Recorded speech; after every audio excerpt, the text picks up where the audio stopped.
back. Today we're once again sailing along the beautiful Bohicket River from the bridge. As always, I'm your host and Captain Rick Jones. We're in that season. It's that trying to reason with hurricane season. And so we're constantly on the lookout for what's going on off the coast of Africa, what's going on in the Caribbean. What kind of things do we need to worry about? A lot of my friends say, Rick, don't you worry about hurricanes? Well, number one, we have about a 3-week notice, and so it's not like a tornado that you have about a 3-minute notice. There's great technology today that allows us to begin to predict where a hurricane might occur and where it might be going. And that's a great lead in because today's show is all about technology. And for those that know me, I can hear you laughing already because you know I am analog man. I remember the first laptop computer I got, my children said it was the world's most expensive nightlight because I didn't know how to keep it from blinking over in the corner all the time. I'm the guy that still cooks cornbread in an iron skillet. Ronnie Millsap's recorded a song called Lost in the 50s Tonight. I think he wrote that about me. Yeah, I'm that guy. Actually, I really do hate technology, but still I need it. And I have to use it, and I have to try new things to help me every day. Think about this podcast. Who would have thunk it, huh? That you could just record something and it goes somewhere and people pick it up and they listen to it on all kinds of handheld devices. That's all about technology. The good news is my guest angler today, Francis Dumais of the Canadian sponsorship agency Elevent, knows a great deal about using technology, and that's a good thing for you and me alike. I can't wait to hear his insights and his recommendations. We'll also jump back up on the old soapbox and set back out on the road with Rick. Let me tell you how old I really am. When I started in this business, we had these things called overhead projectors. Some of you young people have no idea what those are. This was a light where you laid a transparency and projected it up on a screen. I still have somewhere in my office a whole bunch of those transparency slides somewhere. The first thing I bought when I started my first agency was an electronic typewriter. This was pre-computer days. You could have a typewriter that could type over your mistakes. It would remove a letter and allow you to replace that letter. I listened to a band called the Monkees. Many of y'all are too young to remember the Monkees, but they had a lead guitarist by the name of Michael Nesbitt. And Nesbitt's real claim to fame was his mother invented a product called Whiteout. And Whiteout was a product that you just it was like paint that you put over a document and then typed over it. She actually made a fortune off that. But we have neither the Monkees nor Whiteout today. Technology has really changed the way we do our businesses, especially during this pandemic. I seem to live on Zoom calls. You can be face-to-face with people without being face-to-face with people, and that's pretty cool. We're now doing a terrific new project for the American Battlefields Trust and the South Carolina Battlegrounds Trust to develop a corporate sponsorship program for the South Carolina Liberty Trail. And this is going to be a great project. We've identified about 70 sites in South Carolina that were actually Revolutionary War battlefields. In fact, South Carolina had more battles during the Revolutionary War than all the other states. The Southern campaign was such a critical part because when we ended up defeating Cornwallis, he limped all the way to Yorktown and surrendered to General Washington. So the South Carolina Liberty Trail was a very important part of our Revolutionary War history. And so we're going to connect all these sites with parks and pullouts and historical markers. But the real key is, how do you make ancient history come alive? Well, the way we're going to try to do it is with augmented reality. There's nothing more boring than probably standing in a field that has nothing on it anymore. At one time, it may have had virgin timber. We don't know the topography. We don't know anything, but we do know something important happened there. Now, can you, through technology like augmented reality be able to look at what actually occurred on the battlefield. I think that's going to be a very, very exciting project. You see, technology can make us all smarter, even more creative, more efficient, and even more effective. We all need to embrace what's next. My guest today is Francis Dumais of the agency Elevent, based in Montreal, Canada, one of the coolest cities in the world. Francis runs an agency that has embraced technology like none else in the sponsorship world. Let's welcome my good friend, Francis Dumais, to the bridge. Francis, how are you today? Good, yourself? Well, it's been a while since we've been together in this crazy pandemic. I can't come to your country. I'm not sure you can come to mine either. Who'd have thunk it, huh? What a crazy, crazy world we live in right now. Yeah, I have family in the U.S. and looking forward to see them again in person. Well, let's start with your agency, which is a terrific agency called Elevent. Tell everybody exactly what you do at Elevent. Well, we started off with a software to value sponsorships, but we're marketing guys at. We've been doing sponsorship and communication for a while, and we noticed that there was kind of a gap in the market, and we wanted to use technology to bring valuation to more properties, more brands, and that was the start of it. And then we grew from that and built the consultancy because we had a lot of questions around why is this not worth X and Y? How can I bring the value up? And we kind of built that agency from the ground up. So it wasn't only technology, but consulting, and now we've added sponsorship research as well. Well, it's interesting. I find that, a lot of people can do a pretty good job of measuring things, but if you're measuring the wrong things or if you're doing the wrong things, it doesn't really matter. And so I think sequentially, you got to do the research to determine what you should be doing. You got to do the consulting to figure out exactly what you're going to do. And then obviously the measurement piece does that. How did you get to the agency? Where did you start your career? What's your journey been like? I started in marketing, and I worked at a staff agency and doing experiential marketing after my undergrad, and I wanted to do more strategy work. Decided to do the master's degree in marketing, and after that, at the end of the degree is the thesis, and I wanted to work on Formula One. I just didn't know what project.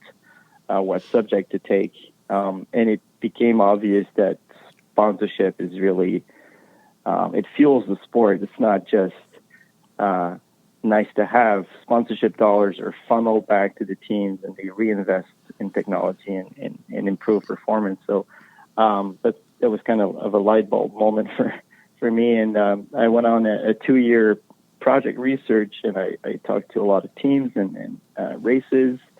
A lot of folks that had been in the sponsorship industry for a while. And I really fell in love with it.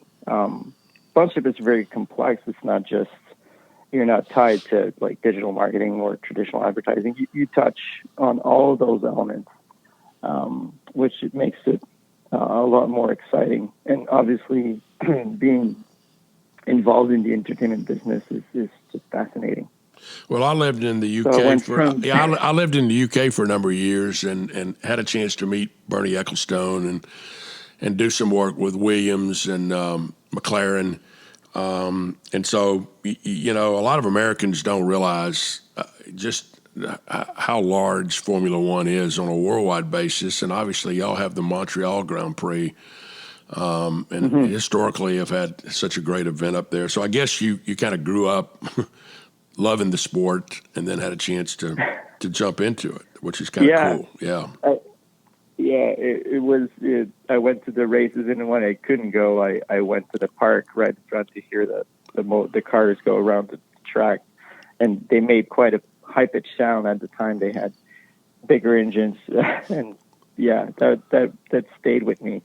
but to your point, it's a huge business, and F1 has been sophisticated in the sponsorship space, probably because of the tobacco money that they had in the late 90s, early 2000s. And they had very good measurement methods before a lot of the other companies jumped in and started measuring constantly what they were doing. So what did you do after working on that project? Well, I was offered a role in sponsorships, and it was for a the gaming organization in Quebec, and I oversaw the sports sponsorships, which were commercial that were tied to the casino brand, and I was tasked to build a platform to try to link the numerous brands that they had and the multiple properties that they were sponsoring. So I did that. After that, I went on the agency side to manage that account. After that, moved to the client side in the telco business.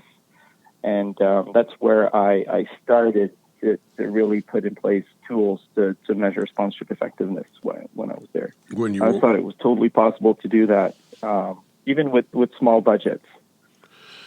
Well, I think, we went through the era of, I think it's the right thing to do. Then the dollars got so high that at that point people started saying, we got to bring real metrics to this. Some of the big events, Olympic Games, World Cup, obviously Formula One, you're talking real money in the investment. And it's usually a board level a decision that says, I think we'll invest this type of money to do that. So I think y'all were right at the right time with the right product that allowed you to do that. And then, so you're on the telco side, and then did y'all start your own agency at that point? Yeah, well, I had to do it on the side for a little bit, as it takes a few years to grow a business from scratch. But it started with very small projects that my business partner and I were doing nights and weekends, and slowly he became involved full time, and then I joined a year or two later. Well, I had the privilege of coming up and speaking at a conference y'all put on. Y'all used the conference business as a way to, I think, elevate the discussion about sponsorship in Canada, but it also, I think, was a great calling card for y'all's business. We had a lot of fun putting that conference on. Fortunately, we had to move to digital format and to producing the magazine that we still have today. But everything was tied together. The conference was producing content for us that we would distribute online and on the magazine. Well, I know you guys have always been an agency that embraced technology. You were ahead of that in terms of, how to select sponsorships, how to measure sponsorships, the process of doing research around sponsorships. But in this coronavirus world, y'all have really embraced technology and pivoted in a lot of ways. Let's talk about some of the things that y'all are doing now. Yeah, well, we were probably too much in front of the parade when we launched our sponsorship valuation tool. It's funny that people are talking about measurement in this business and have been for many years, but fortunately the dollars are not necessarily available to measure not even the effectiveness, but to do the kind of a pre-event asset valuation. So that was our initial thought. We wanted to make products more accessible to both brands and properties, and also make it better. And technology allows you to do that. We talked a lot about artificial intelligence and AI, but it's really something that can help us make better informed decisions. It's not, it won't give you the answers, just to build sound strategy and tactics that work through data and through technology. All that to say that we built the first tool, which was the valuation tool, that allows you to, in a few minutes, you input the sponsorship assets, and without any human intervention, you see what the value of these assets are. So for in-stadium assets, for instance, you can punch in audience numbers and number of times the assets are offered through the property, and that gives you a value for each of the markets that you are in. And sometimes, especially in the U.S., you have national programs. You're involved with college and high school sports. You know, a brand can have properties across the country, and the value of the media changes dramatically. So you can't take a blanket value to measure properties across the U.S. And our system allows you to, let's say you have a property in Houston and one in Colorado. You can take these specific media values to measure the assets that are there. Give me some examples of some of the specific companies you're working with, or other agencies maybe that are using your technologies. One that was very proactive in using technology was Canadian Tire, which is a huge retailer here in Canada, and they bought in our entire suite of software. I mentioned the valuation tool, but we also have a request management software called Brick Road, and we do broadcast valuation put through a product called Spot. So Canadian Tire has the whole thing, and it's all tied together. So they receive proposals. They can value it from quantitative standpoint, which, let's say, gives a number of points for the types of property that they want, so they can filter through incoming requests, and then they can input it into the valuation tool, which will give you the value of assets, so they can negotiate. And after that, they can go in and actually measure performance, and that's where the ROI measurement happens. So you need the entire cycle to get to that point. I remember years ago, and I mean years ago, when I was running Sears sponsorship programs in the United States, and they would get unsolicited about 20 sponsorship proposals a week. And I went to them and I said, "What are you doing with these proposals?" And they said, "Well, we're throwing them in the trash can."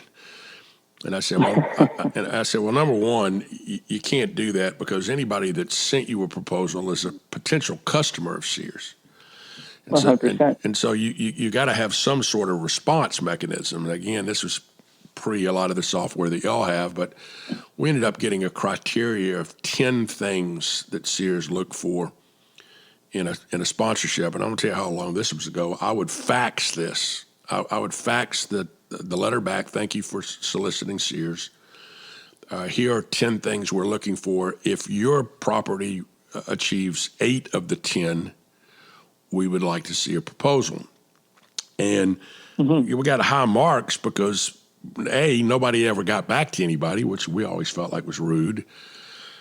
But B, I would take every sponsorship proposal that came in and I'd read them and steal every good idea that was in there.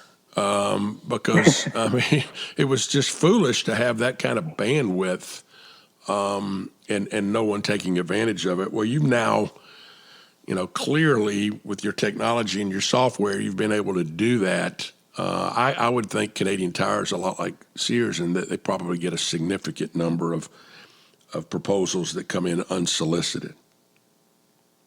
It's mind-boggling, and we see it even in smaller companies.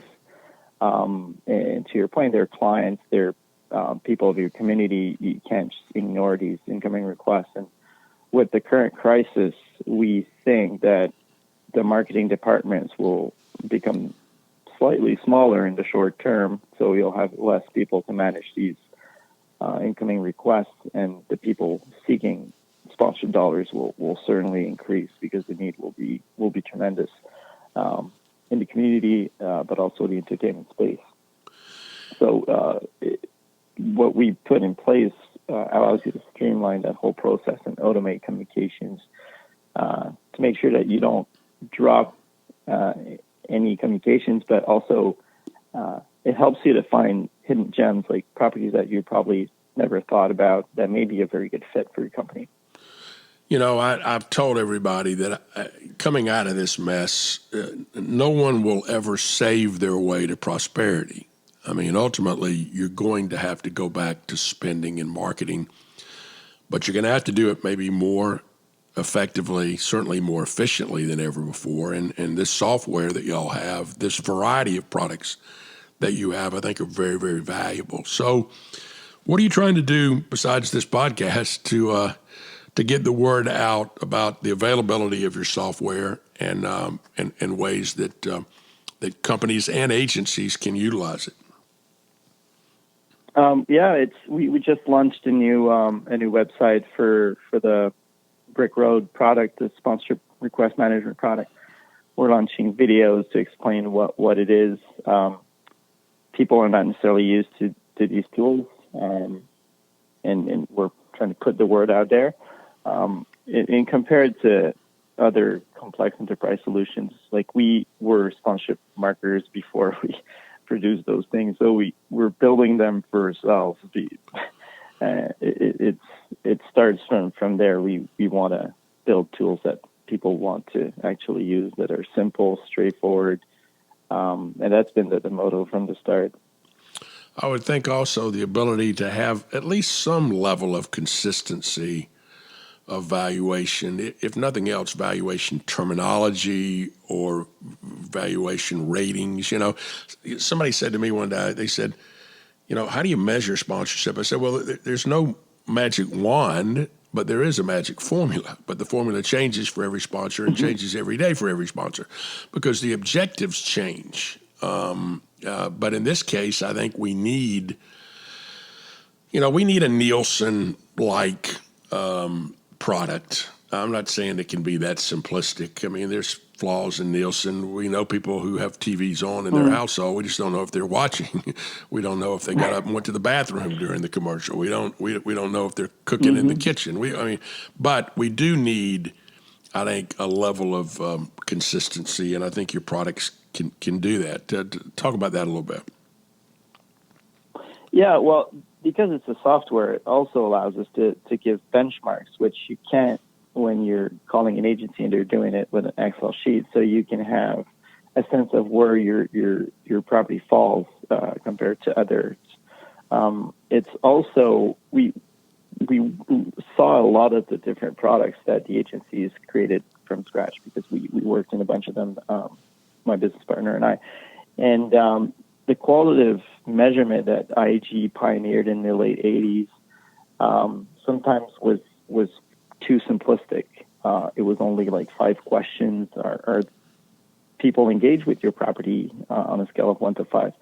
So we wanted to rebuild that completely and use science. So we went back to my professors at university and scanned about 20 years of sponsorship research and academic papers, and these two worlds don't talk to each other very often, the professionals and the academics. But we went back and we built a model from research, and we update it from time to time to make sure it's still relevant. But we probably have 50 different questions that go into measuring the qualitative aspect of sponsorships, which makes it different than traditional media. That's one example. I think right now most agencies, if not all agencies, and select companies are really taking advantage of the pandemic to look at re-engineering all their processes. Like you said, people are going to probably come out of this with less bodies, and so they're going to have more utilization of technology for efficiencies purposes. They're probably going to outsource more things. I think there's going to be a higher level of scrutiny about every dollar they spend. And so I think the tools that you have are perfect for the times. We've seen, in our country, just the industry come to almost a complete halt. Tell me about Canada. Similar situation? Yeah, it's a similar situation in many respects. We see sports resuming, which is very encouraging. But we were working with a lot of live events, whether it be a music festival or huge comedy shows, comedy festivals. And these guys have found ways to get their content through the audiences and the fans online, but it will take a while. Like we're not even sure that there will be events of that sort in 2021. Montreal especially was known for it to be the festival city in North America. We had festivals from June to almost September, and the city is it's complete desolation right now. It's very empty. So the silver lining is that these organizations are looking at ways to monetize content and do a better job of involving the sponsors on digital format, which was often an afterthought. So we're seeing a lot of that, which is good. But I don't believe that the events will stay digital. We'll want to come back to the festivals and hopefully soon. Yeah, it's interesting. We've been telling everybody that, especially in the collegiate space where we do so much work, that the single biggest asset that a team really has is its tribe. It's those fan base, those passionate fan bases, and we've kind of said the model is you got to first and foremost identify your tribe. Secondly, you got to communicate with your tribe. Thirdly, you got to engage with your tribe. And finally, that leads to the most important part, which is the monetization of your tribe. What kind of tools do y'all have to understand fans better?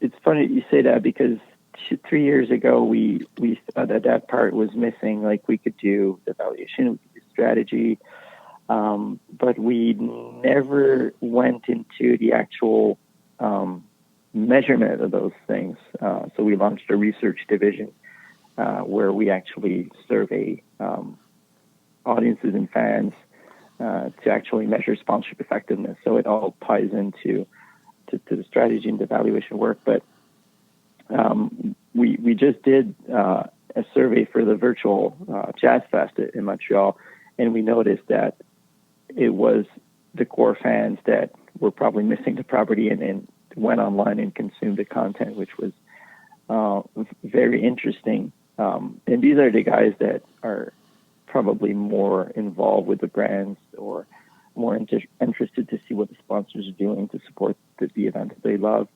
So it's really through research that we're able to measure that and see that, which is interesting. Yeah, I think the more we know about the levels of our fans, the better off we're going to be. I worry in our country that a lot of Gen Zs and millennials have not gravitated towards traditional stick and ball sports, and if they don't have access this year to those sports, they may get used to not watching and not being part of that. And we've got to find ways to understand their motives and understand their connectivity first. If you don't have a tribe, you're not going to have a sponsor of the tribe. And so I think it's going to be really important to kind of dive deeper into fan and insights and understand what's going on. Obviously, the music business, fans pay for everything. I mean, they literally pay for everything. They pay for concert tickets. They pay for festival attendance. They pay for music downloads. They no consumers, no music. And so I think some of the things that y'all are doing are so relevant at Elevent. I had to throw that in there. I think it's going to be really necessary for, like I said, for brands to look to do things a little bit differently. How can our listeners out there get in touch with you guys? What's the best way to to get with you besides looking at your website? But what's a way for them to kind of better engage with you guys and understand the products? Well, the website is elevent.co, but they can get in touch with me on LinkedIn. I'd love to chat with you all. Francis Dumais on LinkedIn.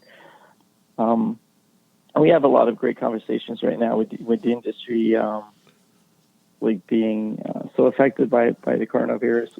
We have brainstorms with people. Love to jump on a call and have a conversation. Yeah, I found that I started this podcast saying that I just live on Zoom calls today. Who knew? But all day long we're talking, and it's pretty cool. I mean, not only can you see people, but you can share screens.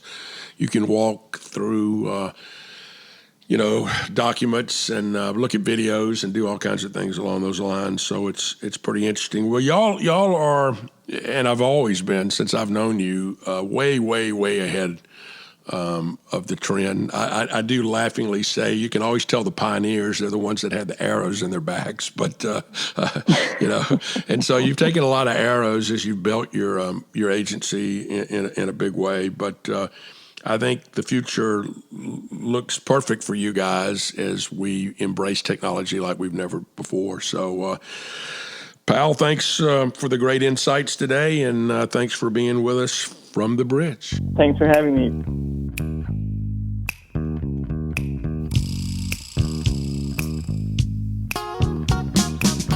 It's now time for the soapbox. This one is actually from my book, Analog Advice in a Digital World, and I thought it was appropriate for today. Groucho Marx once said, "You're only as young as the women you feel." Now, my wife said in this politically correct world, I'm not supposed to say that. And I reminded her, I did not say that. Groucho said that. But the truth is, it was really a takeoff on the saying, "You're only as old as you feel." For those of my generation, ask yourself whether you still think youthfully. Are you still seeking to learn new things? Or are you rapidly becoming that out-of-date fossil you once accused other people of being? And to the millennials out there, don't assume you're immune to obsolescence. Today, the world changes at such a rapid rate that if you tune out or kick back, you'll be surprised how quickly it leaves you behind. But here's some good news. We can all learn something new each and every day if we choose to do so. We can embrace the new, or at least acknowledge and consider the new, without giving up the old. We've all heard the expression that curiosity killed the cat, but you're not a cat. To get ahead, you have to be curious about the world and about new things. They also say you can't teach an old dog new tricks. Aren't you glad you're not a dog or a cat? And that's today's view from the soapbox.